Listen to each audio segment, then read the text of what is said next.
Pinchas, the man who lived a wondrous life. That's what we've worked out, because the Gemara says if you dream about Pinchas, that means Pele, that something wondrous is going to happen to you in your life. So we wanted to work out what's the connection between Pinchas and something which is wondrous. But before that, we also asked the question, what is a wonder? Is a wonder the same as a miracle? Because in Hebrew, we'll use the expression nisim, miracles, and then niflaos, wonders, which comes from the root word pele. So are they the same thing? Is it just two different ways of stating a supernatural event? Or could you say that sometimes you'll experience something which is wondrous, but it's completely natural, like going to touch a rhino in the wild, or a beautiful waterfall, or whatever the case is. It might be wondrous, but it's completely natural. So there's an interesting verse that says, just like the days when I took you out of Egypt, I will show you wonders in the future. So it's talking about the time of Mashiach, and the implication is that the messianic geula, the redemption, is going to be in certain ways similar to the redemption from Egypt. Now, there are two ways that you could interpret that verse. The one is what most people would say is, just as there were miracles in those days when they left Egypt, similarly, there will be miracles in the future when Hashem takes us out of this galus. Which makes a lot of sense. Easy way to interpret the verse. But then there's another interpretation of the verse, which says, when Hashem took us out of Egypt, you can well imagine that it must have blown everybody's minds. Here they were, slaves for over 200 years. Nothing spectacular had happened to them in all of that time. To the contrary, life was just oppressive and difficult. And the next thing, it's just miracle after miracle after miracle. 10 plagues, then the Exodus, splitting the sea, the manna in the desert, etc. So you can imagine their minds were completely blown. So the second interpretation is, as mind-blowing as those experiences were at the time of the Exodus, the miracles that will occur in the time of Mashiach will be niflaos compared to those miracles. That means what's going to happen when Mashiach comes is going to be so spectacular, it's going to be so wondrous, that it will make those miracles look tame. In other words, the word niflaos describes a category of miracle that is even a miracle compared to a miracle. That's what wondrous means. It means even if you're used to miracles, you'll still be mind blown by these miracles. And that second interpretation of the verse is the more widely accepted perspective of what niflaos are, or what pele is. It's not something ordinary, but just happens to be impressive. The implication of pele is something which is so extraordinary and so supernatural that it even overshadows regular miracles. Okay? Now, what exactly that looks like, there are various ways that you could understand what it looks like. The one is that you could just very simply say, every once in a while you hear a story and you say, wow, that's incredible, and it feels like a miracle, etc. And this will be something which is just so blatant that will completely, overwhelm everybody. But there's another angle as well, which is sometimes the greatest miracle is so profound that you don't even know that the miracle has happened. That's another possible interpretation. Either way, the point is that Pele is supposed to illustrate something greater than a regular miracle. Now, Pinchas, the Gemara tells us if you dream about Pinchas, you must expect Pele nase loy, that something wondrous is going to happen to you. And then after that we said that if a person dreams about an elephant, which is a pill, that implies that many wondrous things are going to happen. Now I want to ask you, which is better? Is it better to be told that you're going to have one wondrous thing happen, or many wondrous things happen to you? Which one's better? Many, obviously. Because we are quantity-driven people. So we typically measure things based on how much. But that's not always the best way to measure things. Because sometimes the quality of an experience is far more valuable than the quantity of experiences that a person could have. For example, Imagine you've got somebody who is in prison. Or let's make it even worse than that. Somebody who's been taken, God forbid, hostage. Now, obviously, it's a very difficult experience, and they're being abused, and they don't know how this is going to play out, and they don't know if they'll ever be freed. So there's a lot of stuff playing in their minds. Now, imagine if one day the person who was their abductor comes over to them and says, I have good news for you. There are a whole lot of wonderful things that are going to happen to you. What are the wonderful things? We're going to get you a new set of clothes.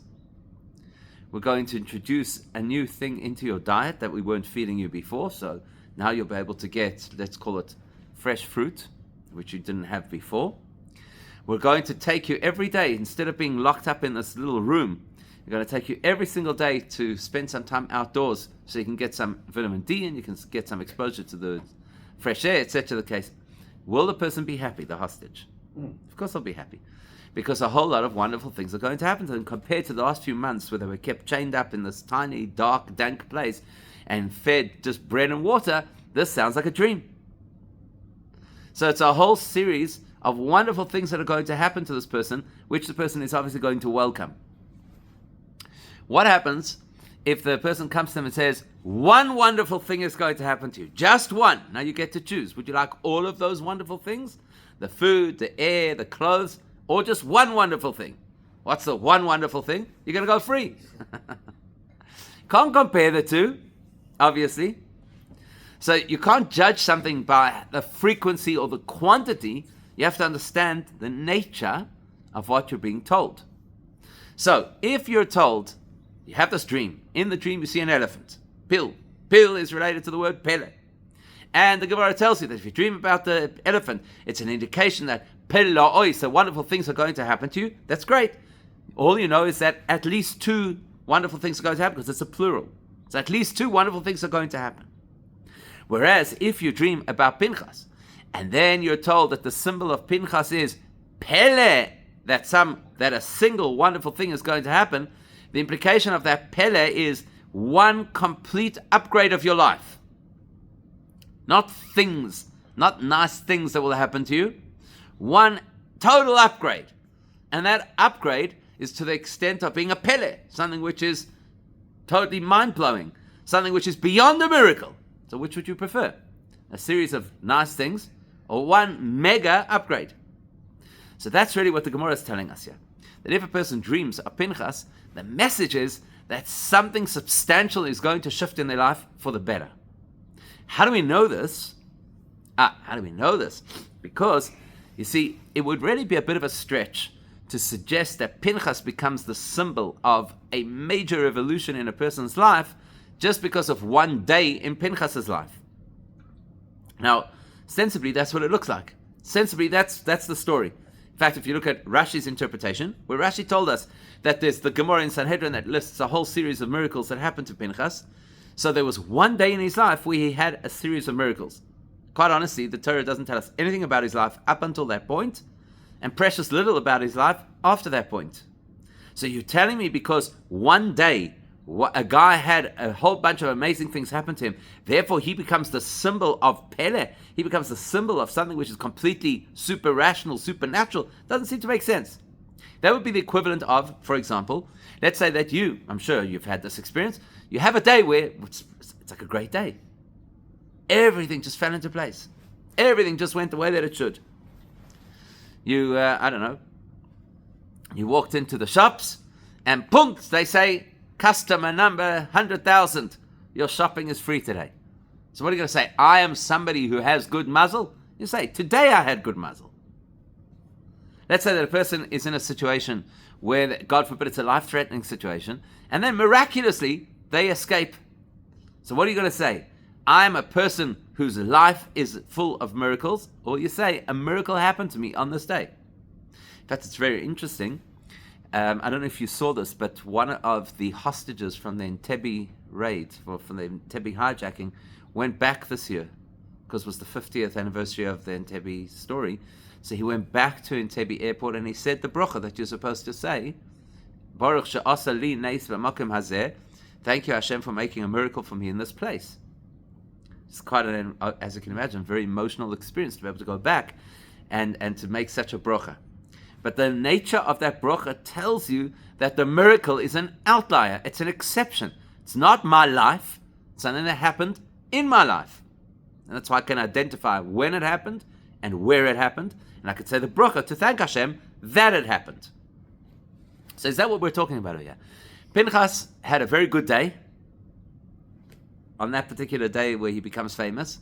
It wasn't a particularly good day. Well, I mean, I'm saying it wasn't a good story. Something. It wasn't a good story, but he had a whole series of miracles happen to him, so that's good. So because of that, we're going to say that Pinchas becomes the symbol of Pele, not just of miracles, but of Pele, of something which is completely beyond all expectation. Doesn't seem to add up. So therefore, we must conclude that if Pinchas becomes the symbol that the Gemara uses for Pele, for a complete upgrade of your life, for a completely different experience of life, that means that there's got to be something about Pinchas himself, which is Pele. Not just the one day when a series of miracles happened to him. There's got to be something about the man which is deeply linked to this concept of Pele, and we've got to work out what that is. So, by way of introduction, there was a period in the 1960s where various groups of university students had opportunities to have a yechidus, a personal meeting with the Rebbe. And their conversations with the Rebbe are recorded, so you can actually read a transcript of the interactions that they had. On one of these occasions, they were given an opportunity, they could ask questions. So on one of these occasions, one of the people asked the Rebbe a question: is it true that the Rebbe can perform miracles? Can you imagine having the chutzpah to ask that question? Sure. Is it true that the Rebbe can perform miracles? So the Rebbe's answer is very interesting, because the Rebbe said, yes, it is true. And it is equally true that every Jew can perform a miracle. And not only that, but let's perform a miracle together now. And essentially the Rebbe told this group of students that they had to undertake, I think it was to put on tefillin or something like that every single day. And the Rebbe said, that for you will be a miracle. Because the definition of a miracle is something that does not work according to the rules of nature. So according to the rules of nature, here you've got a person, their natural habit, their natural schedule is that they never put on tefillin. So the minute you now change that natural schedule in an unexpected way, and you suddenly commit yourself that you're going to put on tefillin every single day, that is the definition of a miracle. A miracle means something which confounds the rules of nature. That's what a miracle is. Now, let's take it a step further. Nature is, as we know, nature is predictable. Nature is something you could study. And once you study nature and you understand how it operates, then you could obviously, that's why you could predict how it's going to operate, because it all makes sense. That's what science is. Science is making sense of the natural order, right? That's what science is. That's why very often people who are steeped in science have a difficult time with faith, because faith operates differently. Faith isn't dependent on what makes sense. Faith is faith, which is very often to the contrary to what makes sense. So, in the way that a person behaves as a Jewish person, there is the natural way that we could behave, and there's the miraculous way that we could behave. The natural way that a Jewish person behaves is to say, listen, I have a schedule. In my schedule, there are certain things that I do that are Jewish. This is my commitment. So if you come at 6 o'clock in the morning on a Wednesday morning, you're going to find me here learning, because that's my schedule.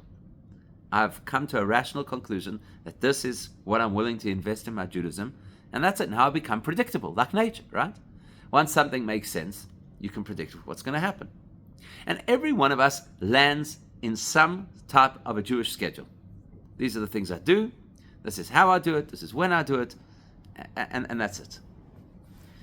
Life isn't always predictable. So sometimes what's going to happen in life is that our dedication to our Yiddishkeit will be tested. Let's say circumstances arise that are not predictable.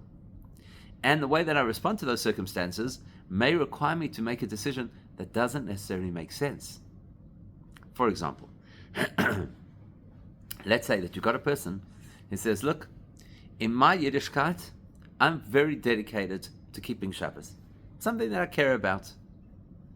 So my customers know, my family knows, this is what I do. I power down on a Friday. You're not going to be able to reach me by phone. I'm not going to drive. All the various things of Shabbos. Great. Easy, right? Once a person's made that commitment, once a person gets into that habit, it's relatively easy. Then what happens? I am on a flight, and when we're in the air, they tell us, unfortunately, there's been a storm in Joburg, and we have to divert the plane now to Cape Town. Which means instead of landing, and I maybe made a poor decision what time I was going to land, but instead of landing on time, now I'm going to land with precious minutes to spare before Shabbos. Now, once I'm on the ground, I've got now I've got a bit of a question, right? Now I've got a bit of a question. Do I just do what makes sense? My habits are that I keep Shabbos. But now, am I going to jump into that Uber and convince myself that, listen, I'm not the one who's driving, so if I get there after Shabbos has already started, it's not on me? Or am I going to do something which is not so rational, which is to jump into the Uber, watch the clock, and the minute it gets to cut-off time, I'm going to say, okay, please stop here on the side of the road. I'm going to walk the rest of the way home. Okay? So that now becomes a test of how much my dedication to my Judaism goes. Do I just follow the things that make sense? Or am I willing to do something which is a little bit irrational because I'm really dedicated to my Judaism? That would be a moment of miracle. In other words, I'm not doing a miracle in the sense that I'm making the sun stand still or splitting the sea, but the definition of a miracle is something that breaks the way that the natural order works. And the natural order includes the human mind, the logic of the human mind. So as long as I'm behaving in a way that makes sense to the human mind, I'm doing the natural thing. The moment I make a decision to do something which does not make sense to the rational mind, so it's not a rational thing to tell the Uber driver, okay, listen, you've got to stop now on the side of the road. You can continue to the destination if you wish, so you can still clock the miles and get the payment. And hint, hint, I can't take my luggage out the car, just by the way, so maybe when you get to my address, you could do something with the luggage. But the fact that I'm going to get out of the car now and walk the rest of the way is not a rational move. So if it's not a rational move, it fits into the category of what we call miracle. So therefore, what we define is there are miracles that Hashem does, and there are miracles that we do. In our dedication to Hashem, any behavior which is rational is considered a natural connection or commitment to Hashem. Any behavior that requires some degree of personal sacrifice, because that's when you start to become irrational, when you have to sacrifice, that would be considered serving Hashem in a miraculous way. So that tells you now that Pinchas, his story and why Pinchas becomes the symbol of Pele, of this radical upgrade of a person's life, something truly wondrous that's going to happen to the person, is not because of the events that happened to Pinchas in his life, that on that particular day that he killed Zimri and Cosby, there were all kinds of miracles that occurred for him, but rather, Pinchas is the kind of person who lives with a dedication to Hashem that is irrational. In other words, he lives serving Hashem in a way that is miraculous. That's why he becomes this symbol of Pele. Now, to better understand that, what we're going to discover is that there are two ways in which a person can live or live their Judaism to the point of sacrifice. Okay, there are two ways that could unfold. Depending on which way it is, that will determine whether the person is living Nes, miracle, or Pele, wonder. So clearly, once we define what those two ways are, we're going to see that Pinchas belongs to the second category, that Pinchas lives in a way that is not just a Nes, not just unexpected or irrational, but Pele. So what are those two ways to live? Next time.